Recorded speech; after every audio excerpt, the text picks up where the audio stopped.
Introducing GamerFinger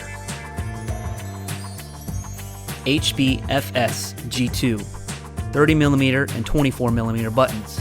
Harder, better, faster, silent. HBFS buttons by GamerFinger incorporate Cherry MX mechanical keyboard switches into a translucent and quiet push button. These micro switches are known for their durability, sensitivity, and adjustability. HBFS buttons offer a user the ability to choose your preferred level of operating force. By default, each button is installed with a Cherry MX red stem key switch.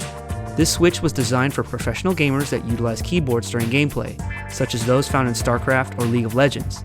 This red stem key switch is known for its unbelievably fast response, linear feel, and light operating force. Because the HBFS uses mechanical key switches, you can purchase other switches that offer a higher operating force or a different feel. By comparison, micro switches found in Sanwa's popular RG push buttons are known to last longer than Sanwa's own standard SW68 switches. The HBFS possesses a much longer lifespan due to the use of mechanical switches, 50 million operations versus 500,000, all for about the same price as a Sanwa RG push button. Depending on your personal playstyle, each HBFS push button is outfitted with a foam pad that dampens the sound, lessening noise by up to 20 decibels when compared to a stock Sanwa OBSF push button. Replacing your current buttons with HBFS push buttons is fairly similar to swapping out other push buttons. No special wires or adapters are needed, and replacing the micro switches is also quite easy, requiring little effort to open and pop out the switch. For the purposes of this video, I'm going to be using my Hori VLX stick since it offers easy access to all the essential parts necessary. Let's take a look at what we have. This is a white 30mm HBFS-G2 push button with a translucent gray plunger and cap. Let's go over how to uninstall and replace a micro switch within one of these. For this particular procedure, you'll need something like a small flathead screwdriver to push the switch out from the button assembly. Placing the tip of the screwdriver in the hole on the bottom of the button, apply enough force to gently ease the micro switch and the plunger out of the assembly. Upon removal, you'll notice something interesting. The HBFS uses a plug-in socket type of connection. With that being said, grab a hold of the micro switch and apply enough force to gently remove the micro switch from the plunger and cap assembly. You'll also notice that the red stem has different sized portions that fit the plunger, two larger and two smaller. Now that you have the original red stem switch removed, grab your replacement switch. Line it up correctly with the proper sized portions of the plunger and apply enough pressure to seat the switch onto the plunger.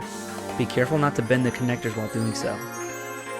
Once you've properly seated the switch onto the plunger, grab your base which contains the socket assembly which we referred to earlier. Notice how there are corresponding spots where the two prongs and bottom stub will sit along with the four smaller holes. Take your plug-in switch and gently squeeze it back into the socket assembly.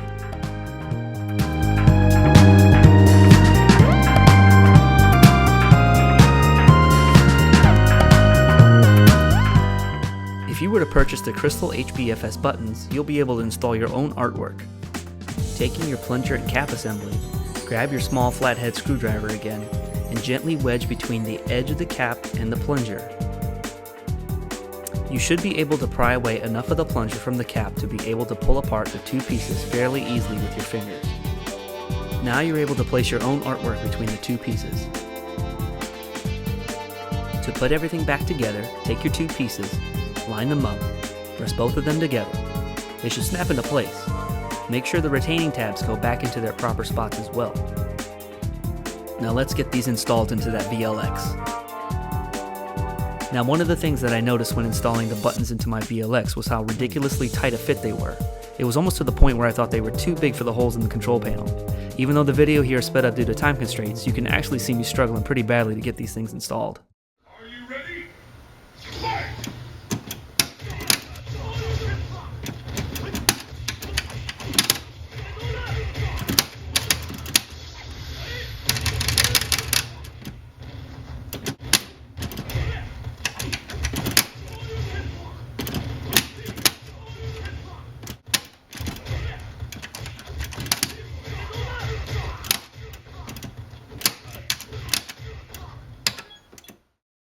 I wanted to give you a sample of how SandWall buttons sound in a dynamic living room type of environment. The main complaints about SandWall buttons is that they are oftentimes easily pressed or accidentally activated, or are even kind of loud. SandWall SW68 switches activate with about 30 grams of force, and in my opinion, SandWalls tend to accommodate a certain finesse-driven playstyle and offer a bare satisfying snap when pressed. Let's take a look at the red microswitch that comes standard with all HBFS buttons. I've listed some specifications and key characteristics about it.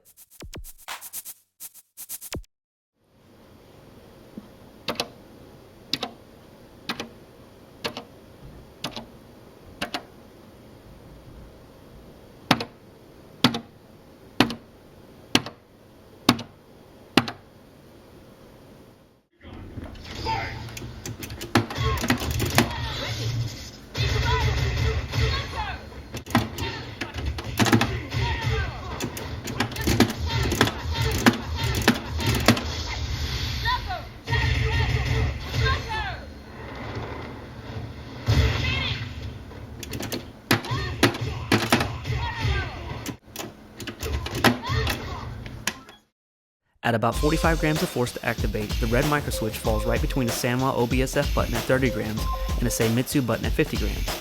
I really like the feel of the reds, and there's a noticeable reduction in button sounds. The padding offers up a muffled clunk, but I found myself missing that resounding SandWall snap. I would recommend these to someone who doesn't care for lighter feeling SandWalls or beefier Seimitsus. Let's take a look at the blue microswitch that's another option for all HBFS buttons. I've listed some specifications and key characteristics.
I really enjoy playing with the blues. I felt like my execution was better even though I'm a terrible Akuma player. The noticeable click sounds great, but isn't as intense as that of a SandWall button, and the bump that you feel halfway through a button press also feels good. If you notice, my actual joystick is louder than my button presses, despite my BLX being semi-hollow. At about 50 grams, the force required is negligible. Now let's take a look at the brown microswitch that's another option for all HBFS buttons. I've listed some specifications and key characteristics.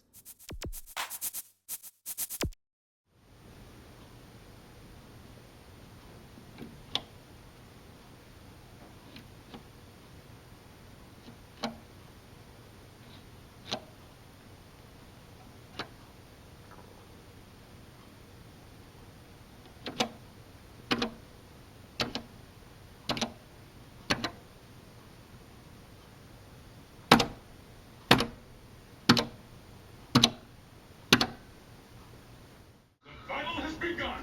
Fight!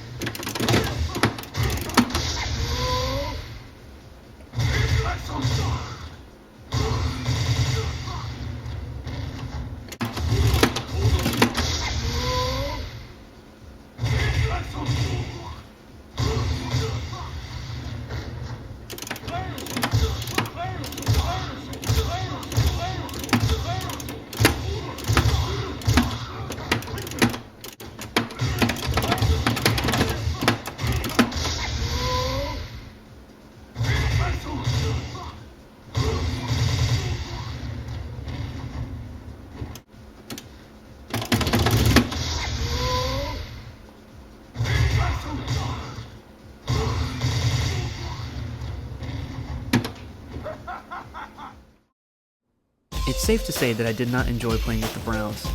They are similar to the blues in that they have a slight bump, but they don't have a click. They aren't bad, but they just weren't my favorite. At 55 grams of required force to activate, I felt like they would benefit someone who was more heavy-handed in their playstyle. Maybe Marvel players? Finally, let's take a look at the black microswitch that's another option for all HBFS buttons. I've listed some specifications and key characteristics.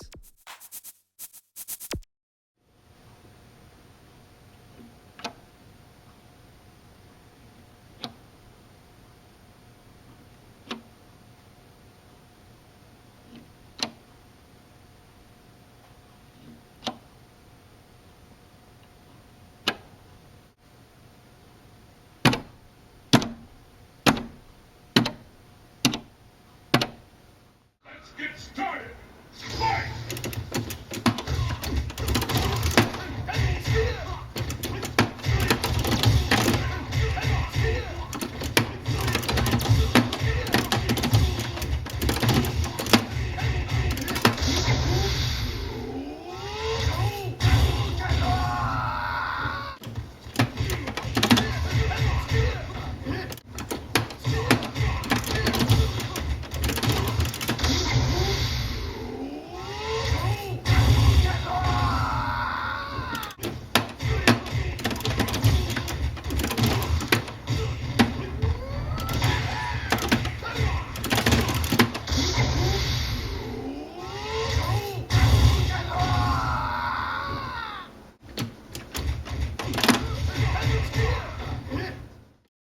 At 60 grams of required force to activate, which is more than the browns, the blacks felt really good.